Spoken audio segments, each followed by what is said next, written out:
2016년 7월 31일 하나님께서 저에게 주시는 말씀은 누가복음 12장 13절에서 21절입니다. 신약 114페이지 누가복음 12장 13절에서 21절 말씀을 봉독에 올리겠습니다.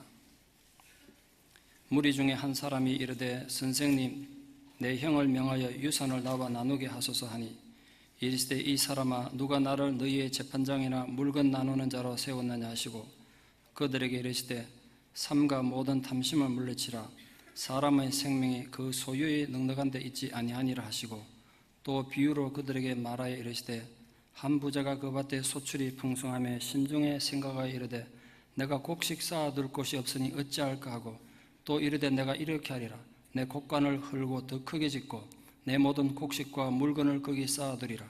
또 내가 내 영혼에게 이르되 영혼아 여러 해 쓸 물건을 많이 쌓아두었으니 평안히 쉬고 먹고 마시고 즐거워하자 하리라 하되 하나님은 이르시되 어리석은 자여 오늘 밤에 네 영혼을 도로 찾으리니 그러면 네 준비한 것이 누구의 것이 되겠느냐 하셨으니 자기를 위하여 재물을 쌓아두고 하나님께 대하여 부유하지 못한 자가 이와 같으니라. 아멘. 천사 미카엘은 하나님으로부터 어느 날 땅에 내려가서 한 여인의 영혼을 거두어라는 명령을 받습니다. 내려가 봤더니 어린애들이 올망졸망 딸린 데다가 이제 금방 갖는 아기를 낳은 지 이틀밖에 안 되는 산모였습니다. 그 산모가 천사에게 애원하기를 나 데려가면 우리 집 애들 다 죽는다고 제발 좀 살려달라고 애원을 했습니다. 마음 약해진 미카엘이 도저히 그 부인의 영혼을 데려갈 수 없어서 그냥 하나님 앞에 가서 하나님 내가 가보니까 너무 불쌍해서 그 영혼을 데려올 수 없었다고 하나님 명령을 도저히 못 지키겠다고 그렇게 보고합니다. 하나님께서 다른 천사를 통해서 그 부인의 영혼을 거두가면서 하나님 명령을 거역한 미카엘에게 벌을 내립니다. 벌을 내리면서 세 가지 숙제를 줄 텐데 그 숙제 풀기 전까지는 땅에서 사람들처럼 살아야 된다고 숙제를 풀으라고 세 가지 문제를 냅니다. 첫째 문제는 사람의 마음속에는 무엇이 있는가? 둘째는 사람에게 주어지지 않은 것은 무엇인가? 그리고 마지막 세 번째로 인간은 무엇으로 사는가? 이 세 가지 숙제할 때까지는 땅에서 이제 살아야 되는 거죠. 6년 동안 구두방에 수순하는 사람으로 살면서 미카엘이 하나님 숙제를 풀어갑니다. 사람의 마음속에는 결국 하나님의 사랑이 있다는 걸 발견합니다. 두 번째 문제가 오늘 우리의 주제와 굉장히 관계된 것인데 사람에게 주어지지 않은 것은 결국 인간은 자신에게 진짜 필요한 게 뭔지 모르더란 거예요. 그게 안 주어져 있대요. 마지막 세 번째는 고아가 된 그 어린 자녀들을 이웃 부인들이 사랑으로 돌보는 걸 보고 인간은 사랑으로 사는구나.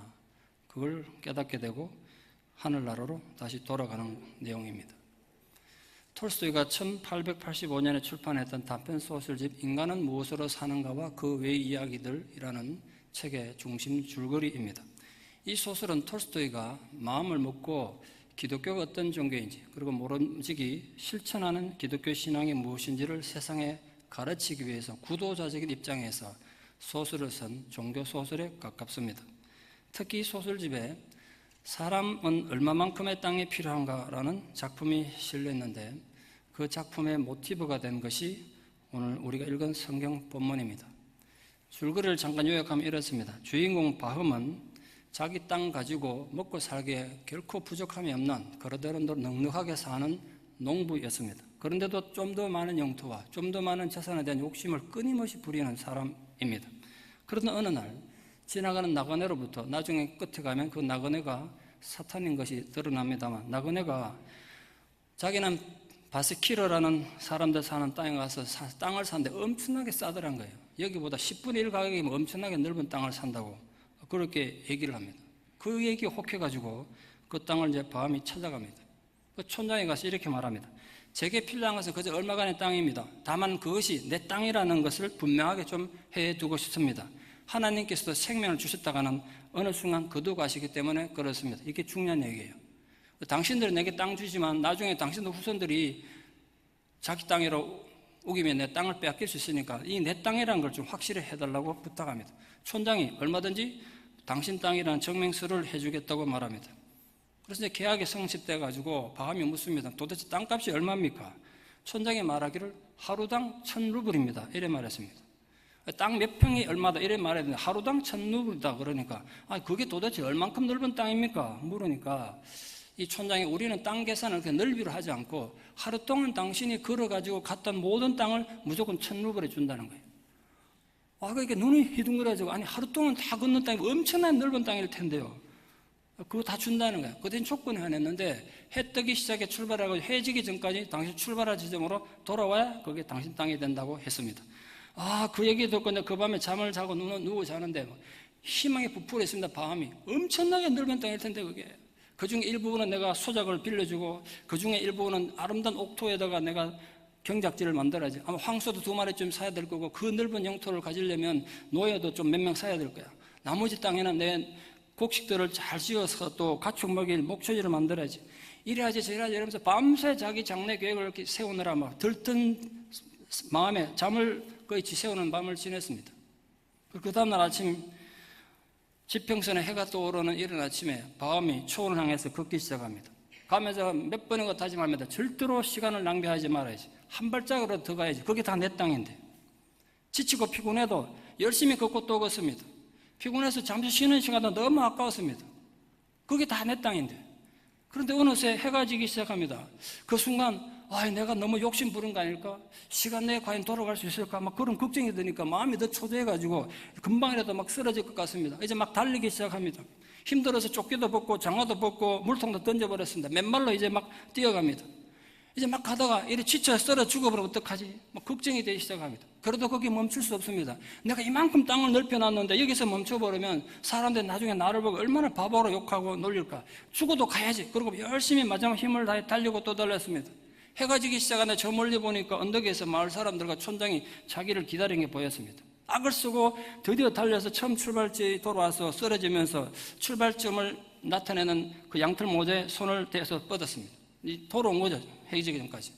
촌장이 박수치면서 환영합니다. 참으로 훌륭하고 당신은 정말 좋고 넓은 땅을 당신 땅을 차지해서.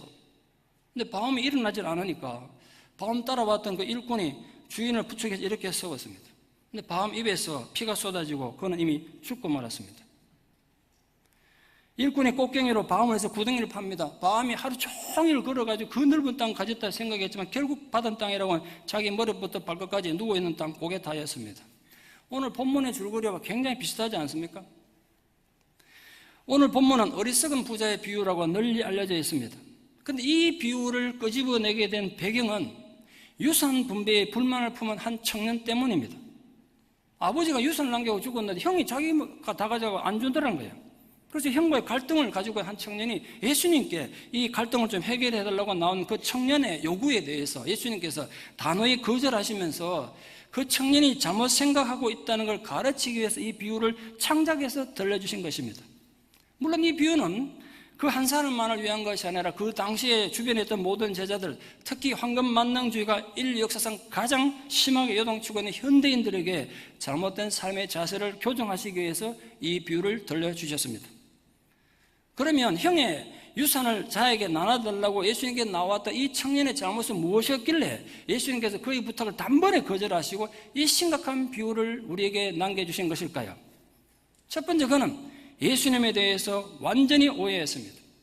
그는 예수님께 나오긴 했지만 예수님께 나온 동기가 너무 잘못됐습니다. 지금도 마찬가지입니다만 예수님 당시 그때도 많은 사람들이 예수님께 나왔습니다만 정말 놀랍고도 아이러니하게 예수님을 만나는 데는 실패했습니다. 그들이 눈으로 예수님 기적을 일으킨 걸 보고 그들 귀로 직접 예수님의 설교를 듣고 얼굴과 얼굴을 대면해 보면서도 예수님을 만나는 데는 실패했던 가장 큰 이유는 예수님께 나온 그들의 목적이 잘못되었기 때문입니다. 특히 오늘 등장한 이 젊은이는 예수님을 자신의 유산 상속하는 분쟁하는 거 이런 거 조종하는 사람 정도로 생각하고 나온 겁니다. 예수님의 메시아 되심을 제대로 이해 못한 거죠. 예수님의 유산 나누어 달라는 이 청을 단호히 거절했던 이유는 예수님이 그 정도 일하러 이 세상에 오시지 않았기 때문입니다. 예수님은 육신적이고 물질적인 문제만을 해결해 주기 위해서 이 세상에 오신 것으로 인식되는 걸 단호히 거절했습니다. 여러분, 먹고 사는 문제 중요합니다. 부자 되는 거 중요하죠. 근데 신앙의 목적이 그것만을 위해서는 절대로 아니라는 거예요, 예수님. 예수님 관심은 물질보다는 더 본질적인 문제, 인간의 죄와 인간의 영혼의 문제, 그리고 구원의 문제, 천국에 관한 것을 전해주기 위해 오셨습니다. 중요한 영적인 문제는 제쳐놓고 너무나 많은 사람들이 세상의 물질 문제, 자기 욕망의 문제를 해결하기 위해서 오늘도 예수님께 나오고 예수님을 오해하고 있습니다. 예수님은 인간들의 물질적인 욕망을 채워주고 해결해 주기 위해 이 세상에 오신 것이 절대로 아닙니다. 영적인 욕구를 채워주시려고 오셨습니다. 특히 예수님은 물질적인 욕구를 충족하기 위해 가지고 그 영적 요구를 이용하는 것을 아주 경계하셨습니다. 쉽게 말씀드리면 우리 신앙생활의 목적을 그저 부자 되고 물질적인 풍요와 쾌락을 누리는 데 두는 것을 철저히 거부했단 말이에요. 우리 기도 잘하셔야 돼요.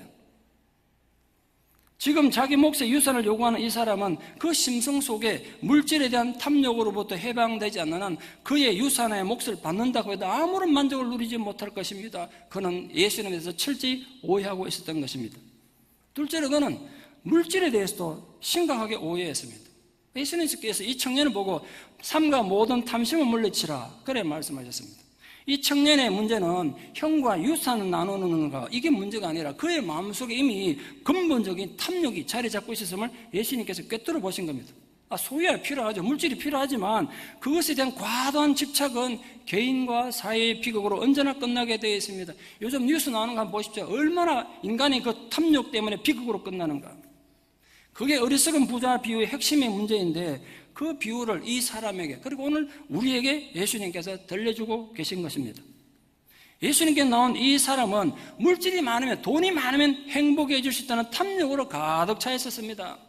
그러나 지금 공정한 판결이나 하나님의 공의가 세워지는 걸 원했던 것이 아니라 단지 자기가 손해보는 게 싫은 거예요. 내 유산인데 왜 형이 다 가져가나 이것뿐이었습니다. 예수님은 그의 잘못된 생각을 바로 잡아주고자 오늘 어리석은 부자의 비유를 창작해서 소설가적인 창작으로 들려주신 것입니다. 예수님의 의도는 인간의 생명이 물질과 소유의 풍부한데 있지 않고 오직 하나님께 달려있음을 깨닫게 하는 것이었습니다. 그래서 오늘 어리석은 부자 비유를 통해서 생명이 소유의 풍부한데 있는 게 아니라 오직 하나님과 관계에 있다. 하나님과 올바른 관계가 되어 있으면 그 사람 진짜 부자다. 이걸 알게 하기 위해서 교훈하셨습니다. 마지막 세 번째로 그는 영적인 문제에 대해서도 심각한 오해를 했습니다. 그는 예수님을 만나서 자신의 유산 문제, 아버지가 남긴 유산 문제만 해결되면 진정한 행복과 영적인 자유가 오는 것으로 착각했습니다. 돈만 많아지면 자유로울 걸 착각했단 말이에요. 결국 물질을 통해서 자신의 영적인 문제, 구원의 문제를 해결하려고 시도한 것입니다. 많은 사람들이 육신의 필요를 채우면, 좀 쉽게 말하면 돈을 많이 벌고 부자가 되면 영적인 필요도 채워질 것으로 착각합니다. 그건 착각입니다. 여러분, 인간의 영혼은 결코 육신의 필요로 채워지는 게 아닙니다. 영은 영으로만 채워집니다. 우리도 마찬가지입니다. 우리가 신앙생활하고 오랜 세월 교회를 다녀도 나의 영적인 행복과 진정한 기쁨은 물질적인 것으로 채워질 수 없다는 걸 깨닫지 못하면 우리 또한 어리석고 불행한 삶을 살 수밖에 없습니다. 왜 많은 사람들이 교회를 다니면서도 신앙생활 하면서도 불행한 자십니까? 이 문제를 해결하지 못했기 때문입니다. 만약 인간이 물질적으로 부유하기만 하면, 돈을 많이 벌기만 하면 진정 행복을 누릴 수 있는 존재라면 세계 최고의 부자 나라 스웨덴이나 네덜란드 같은 그 복지국가 사람들이 왜 그렇게 자살률이 높고 자신이 행복하다고 생각하는 사람들의 비율은 그렇게 상대적으로 낮은지 설명할 방법이 없습니다. 반대로 세상에서 가장 가난한 나라 중에 하나인 방글라데시나 네팔 사람 같은 사람들이 가장 행복 지수가 높고 삶의 만족도가 높은 이유 또한 설명할 방법이 없습니다. 인간의 진정한 행복은 영적인 데서 오는 거지 결코 물질적인 것에서 오는 것이 아닌 것입니다. 예수님께 나온 이 청년에게는 이런 문제들이 복합적으로 그 마음 안에 들어있었던 것입니다. 사람의 생명이 그 소유의 넉넉함에 있지 않음을 가르치기 위해서 예수님이 창작해서 들려주신 비유가 오늘 어리석은 부자 이야기입니다. 이 스토리는 다른 복음서는 어떤 곳에도 등장하지 않고 오늘 누가복음에만 등장합니다. 이 짧은 이야기 속에 물질 만능주의가 사회는 물론이고 교회까지 심각하게 영향을 주건 우리 시대에 주님이 던져주시는 정말 중요한 교훈이 있습니다. 오늘 주일 아침에 우리 모두가 우리에게 주시는 그 소중한 교훈을 얻고 돌아가는 은혜가 있기를 축원합니다. 이미 많은 재산을 가지고 있는 한 부자가 있었습니다. 소문난 부자였습니다. 근데 그 부자는 운이 좋게도 그 해에도 밭에 소출이 엄청나게 많았습니다. 자신의 곳간에 다 보관할 수 없을 정도였습니다. 한번 상상력을 동원해서 생각해 보십시오. 그가 이미 가지고 있는 곳간이 작은 공간이었겠습니까? 그건 절대로 아닐 겁니다. 그동안 매년 그는 추수를 했을 것이고 한 해 소출을 보관해 오지 않았겠습니까? 그러니까 그게 보통 작은 공간이 아니란 말이에요. 그는 이미 한 해를 풍족하게 보낼 수 있는 그 넓이의 곳간을 이미 갖고 있었던 겁니다. 그런데 그 해에는 그 곳간조차도 다 보관하지 못할 정도 풍년이 있던 것입니다. 그런 상황에서 그가 아주 깊이 헤아려 생각하기 시작했습니다. 여러분, 부자는 한순간 충동으로 오늘 이번 올해는 내가 너무 소출이 많으니까 창고를 헐고 새로 지어야지 이렇게 생각한 것이 아닙니다. 생각을 하고 정말 깊이 곰곰이 묵상하고 생각한 그 얻은 결과 떠오른 묘책이 지금 곳간을 헐고 창고를 짓자 이거였다는 거예요. 원문이 그렇게 되어 있습니다. 오늘 어리석은 부자는 엄청난 풍년에 창고를 헐고 새롭게 크게 짓고 곡식 잘 쌓아두면 몇 해 동안 인생을 먹고 마시고 평안하게 즐길 수 있다고 생각한 것입니다. 그러나 하나님께서 그 밤에 그의 생명 거두고 가신다면 그가 그렇게 절대적으로 신뢰하고 앞으로 넉넉하게 행복하게 살 수 있을 거라 생각했던 물질은 아무 소용없는 겁니다. 우리 통장에 많은 걸 쌓아놨다고 해서 우리 행복한 게 절대로 아니란 말이에요. 결국 인간의 생명은 하나님께 달려있지 물질이 얼마나 넉넉하냐 거기에 달려있는 것이 아닙니다. 예수님은 오늘 우리에게도 이 교훈을 하시면서 세상의 물질이 풍요를 추구하기보다 그 물질적인 풍요를 추구하기보다 하나님 앞에서 영적으로 부유한 자가 진짜 행복한 자다. 나는 너희들이 하나님 앞에 영적으로 부유해서 정말 행복한 자가 되기를 바란다. 이걸 교훈하시고 있는 것입니다. 그래서 예수님께서 제자들에게 직설적으로 경고하셨어요. 너희는 모두 탐욕으로부터 주의해라. 왜냐하면 인간의 생명이 물질적인 풍성함에 있지 않기 때문이다. 이 제자들이라면 누구나 더 가지려고 하는 탐욕에 빠지지 않도록 늘 경계해야 한다는 경고를 하신 겁니다. 탐심은 바닷물 같습니다. 목마르다고 바닷물 자꾸 마시면요 마실수록 더 목이 마르고 나중에 죽습니다. 결국 오늘 어리석은 부자의 비유를 들으신 예수님 의도는 우리에게 인간은 그럼 도대체 무엇으로 사는가 이걸 가르쳐 주기 위해서 이 얘기를 들려주신 것입니다. 그게 오늘 설교 제목입니다. 인간은 과연 무엇으로 사는가? 예수님이 들려주신 어리석은 부자의 문제는 무엇일까요? 그리고 이 어리석은 부자의 비유를 통해서 오늘 우리에게 주시려고 하는 교훈은 무엇이겠습니까? 첫째, 이 어리석은 부자의 문제는 소출이 풍성한 것에만 관심이 있었지 그에게는 삶의 올바른 목적이 없었습니다. 여러분, 인간이 부자 되는 것이 절대로 인생의 목적일 수는 없습니다. 우리 자식들이 좋은 대학 가고 대학 졸업한 뒤에 좋은 직장 얻는 것 그리고 성공하는 것 다 좋습니다. 저도 제 자식이 그래 됐으면 좋겠습니다만 그러나 그것이 절대로 인생의 목적일 수는 없습니다. 좋은 대학 가는 게 인생의 목적 맞습니까? 좋은 직장 가지는 게 인생의 목적 맞냔 말이에요.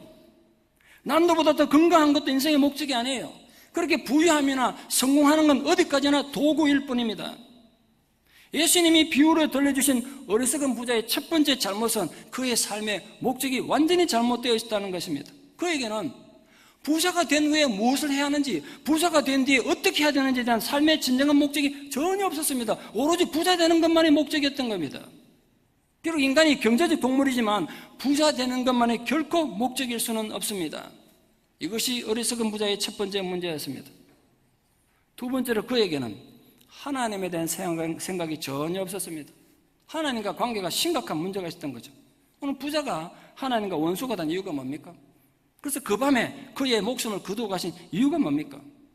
재물에 대한 지나친 욕심은 인간 영혼의 눈을 어둡게 하고 결과적으로 하나님과 관계를 단절시키는 고통을 가져옵니다. 하나님께서 하늘에서 보시고 말씀하시는 거예요. 이 어리석은 자요. 근데 어리석다는 건 생각 없이 자기의 마음을 무모하고 성급하게 그대로 표현하는 사람을 가리킵니다. 구약 성경에서 어리석다는 말 아포론인데 그 아포론이란 말은 하나님을 기억하지 않는 사람, 자기에게 다가올 죽음이나 파멸은 전혀 생각하지 않고 사는 사람, 그런 사람을 어리석은 사람이라 말합니다. 본문에 부자가 어리석은 자라고 책망받을 수밖에 없는 이유는 엄청난 소출을 있게 하셨던 하나님은 전혀 생각하지 않고 오직 자기 만족만을 위해서 행동했기 때문에 그렇습니다. 여러분, 인간 영혼의 주인은 하나님이십니다. 하나님이 우리 인간 영혼의 주인이세요. 하나님이 오늘 밤 그 영혼을 도로 찾으신다면 아무것도 아니지 않습니까? 그러니까 하나님께서 우리 영혼을 도로 찾으신다는 말은 인간 영혼은 인간의 것이 아니라 언젠가는 하나님께 돌려드려야 되는 잠시 빌린 것이라는 뜻이에요. 기억하십시오. 지 아무리 잘나고 똑똑한 인간이라도 자기 영혼의 주인이 될 수는 없습니다. 주 예수 이름으로 선포합니다. 여러분은 여러분 영혼의 주인이 아니에요. 잠시 빌리고 있는 것뿐이에요. 인간 영혼의 주인은 하나님이세요. 그거 잊으시면 안 돼요. 여러분 세상에서 아무리 잘나고 아무리 성공했더라도 여러분 영혼의 주인은 하나님이세요. 잊지 마십시오. 그 주인 되신 하나님이 오늘도 여러분 영혼 부르시면 육신을 떠나갈 수밖에 없어요. 인간 영혼이 육신에서 떠나가는 걸 성경적으로 죽음이라고 표현합니다.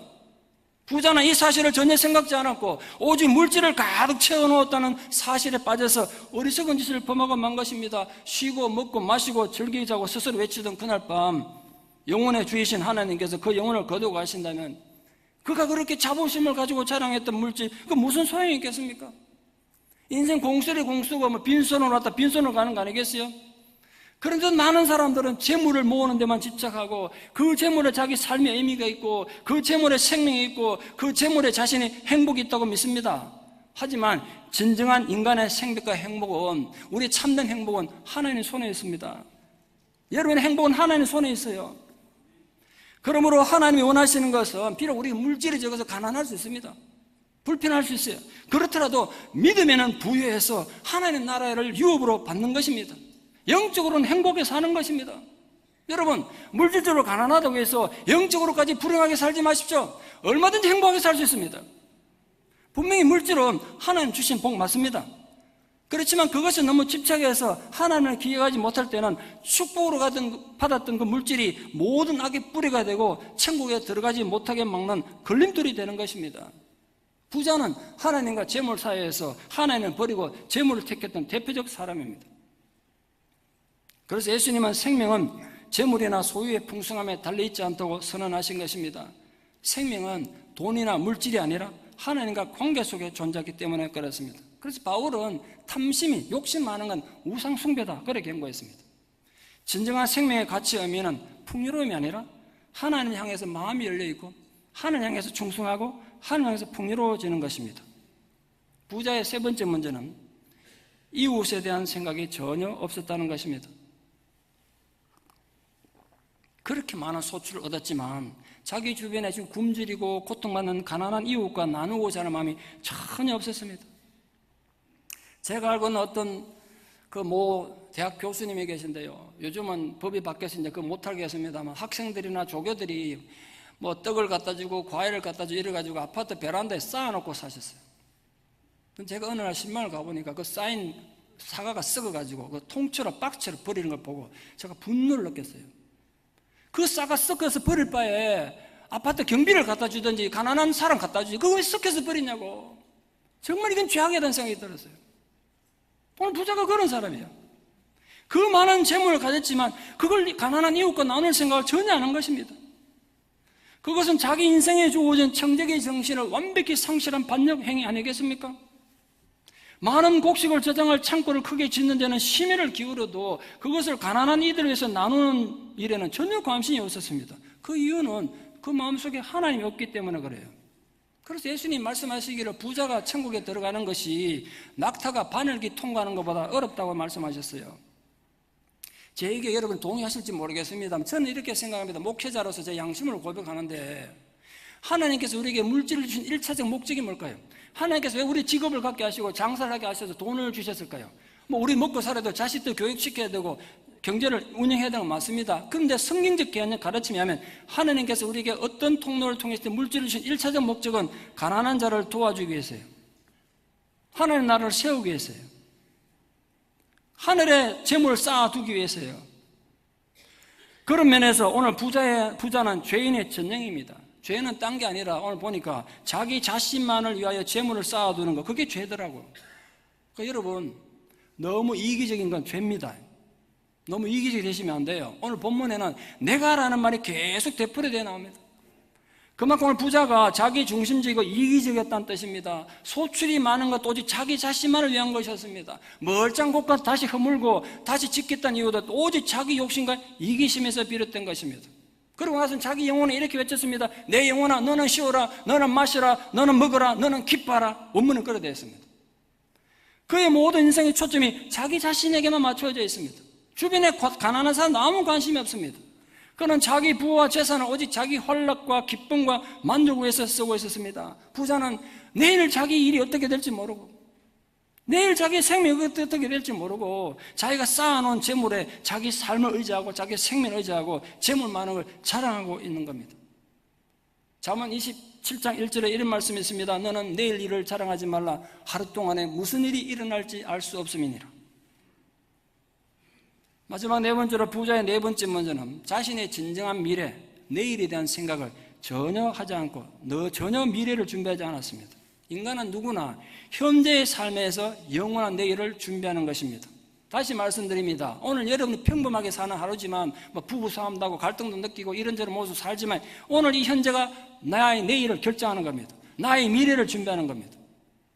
영적인 준비를 제대로 그래서 해야 되는 거예요, 우리가. 오늘 본문은 근본적으로 재물에 대한 유대인들의 사고방식과 깊은 관련이 있습니다. 하나님 분명히 하나님 말씀에 순종하는 자에게 물질적 복 주실 때가 약속하신 건 맞습니다. 저도 그거 인정합니다. 신명기 28장 축복의 장이라고 말씀하는 것뿐만 아니라 구약의 많은 말씀에 하나님 말씀에 순종하면 복 주신다고 약속하셨습니다. 그렇기 때문에 유대인들은 부자가 되는 것을 하나님께 복받은 가장 중요한 외적인 증거라고 믿었습니다. 이런 사고방식은 바리새인들과 율법 교사 같은 유대 종교 지도자들에서 더 강조됐고, 그 당시 사회 보편적 진리로 받아들여졌습니다. 그래서 하나님께 복받은 사람이라고 공개적으로 인정받고 과시하기 위해서 부자가 되는 데 혈안이 됐고 재물 쌓아놓는데 그것이 인생의 최고 목표였습니다. 아마 그래서 동서고금 어디를 막론하고 유대인들은 돈 버는 데 귀신인 것 같습니다. 부자 되는 게 하나님 복받은 거니까. 근데 여기에 치명적인 함정이 있습니다. 여러분 혹시 개미들의 죽음의 서클이라는 것에 대해서 들어보거나 본 적이 있습니까? 저는 그걸 화면을 통해 직접 본 적이 있습니다. 대개 개미는 시력이 굉장히 안 좋거나 완전히 시력을 잃어서 앞을 보지 못합니다.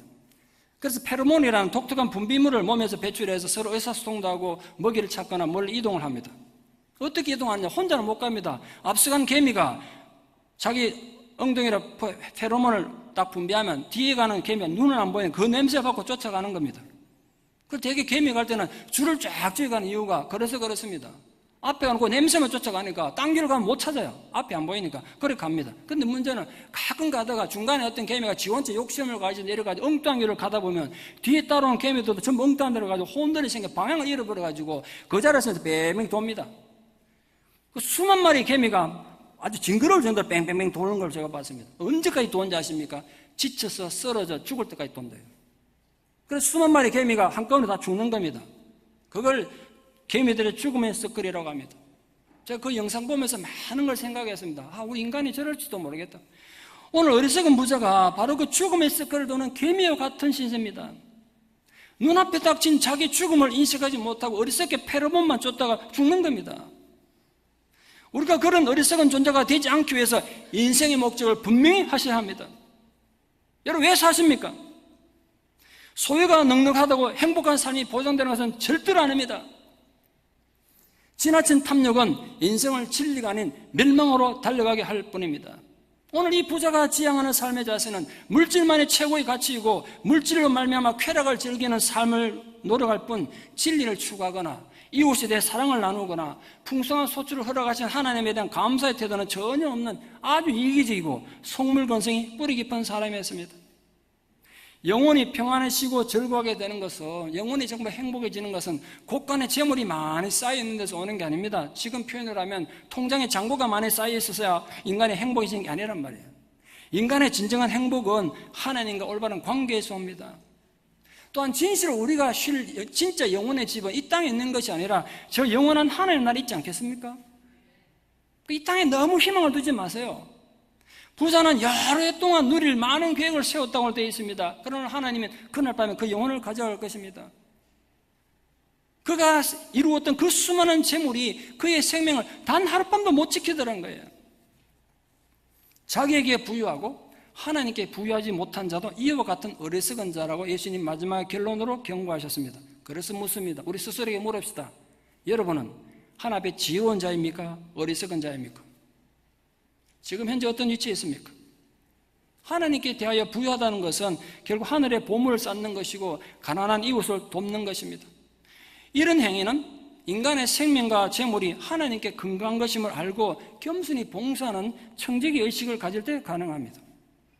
어떤 사람이 복권에 당첨됐습니다. 로또 복권에 당첨됐습니다. 자그마치 3천만 원에 되는 거금이었습니다.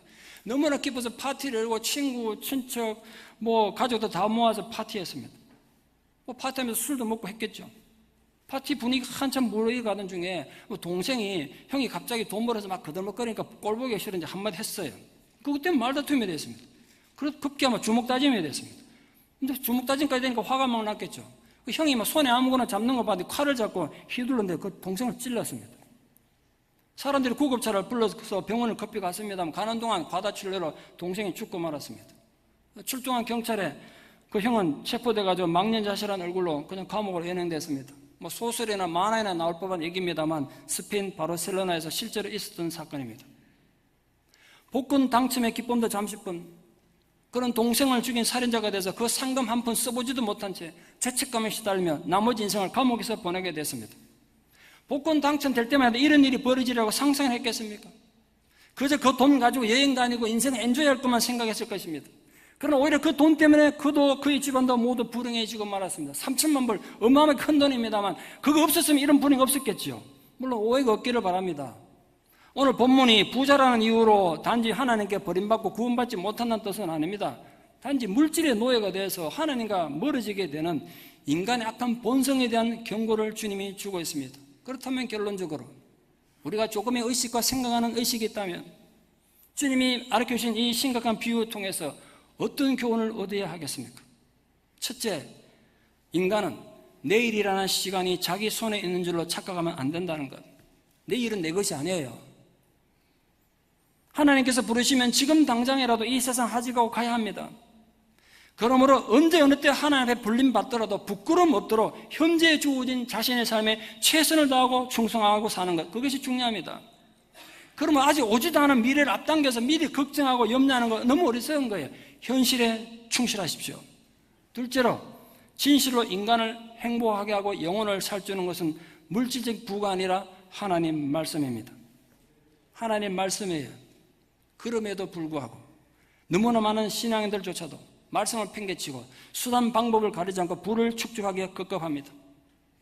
물질에만 의미를 두고 더 많은 물질을 추구하면 추구할수록 영혼은 상대적으로 더 빈곤감을 느끼게 되고 결국은 흠함만 남습니다. 지금 한국 사회를 떠들썩하게 하고 있는 진경준 검사장 경우 보십시오.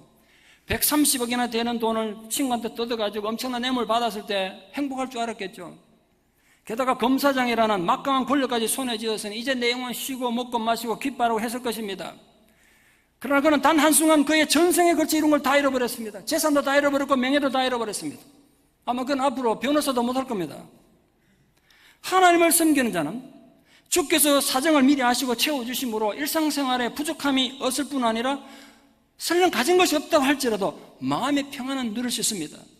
여러분, 비록 가난하더라도 행복하게 사시고 마음의 평안을 누리며 살 수 있다는 걸 믿으십시오.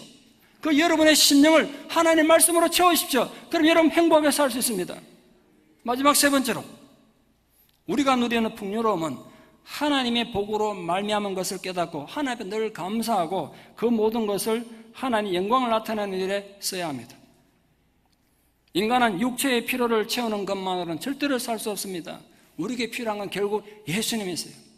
그분의 말씀, 그분의 사랑, 그분의 능력, 그분을 믿고 따르는 순종이 필요합니다. 그 순종이 우리를 진실로 행복하게 할 것입니다. 그런데도 만약 내 영혼의 문제, 주님 따라서 정말 영혼이 행복해지는 이것보다도 더 소중하게 여기는 육신적인 것이 있다면 하나님께서 우리 보고도 아이고 이 어리석은 자요, 그렇게 비우실 것입니다. 우리 모두 하나님 앞에 나가서 언젠가는 우리 세상에 살았던 거 다 계산할 때가 올 텐데 나를 위해 쌓아놓은 재물과 욕심이 산더미 같고 하나님 앞에 쌓은 영혼의 소출과 이웃 사랑은 막 티끌 같다면 우리 하나님 어떻게 쓰겠어요? 혹시 하나님께서 우리에게 넉넉한 재물을 허락하셨다면 그것은 주의 선한 일을 위해 쓰라고 주신 것입니다. 넉넉하지 않은 가운데도 선한 일을 하는 것이 그리스도인의 모습이고 기쁨 아니겠습니까? 그러므로 혹시 여러분이 지금 비록 육신적으로는 가난하다고 해도 영적으로는 오히려 행복한 하나님 앞에 부유한 자들 다 되시기를 진심으로 축원합니다. 기도드리겠습니다.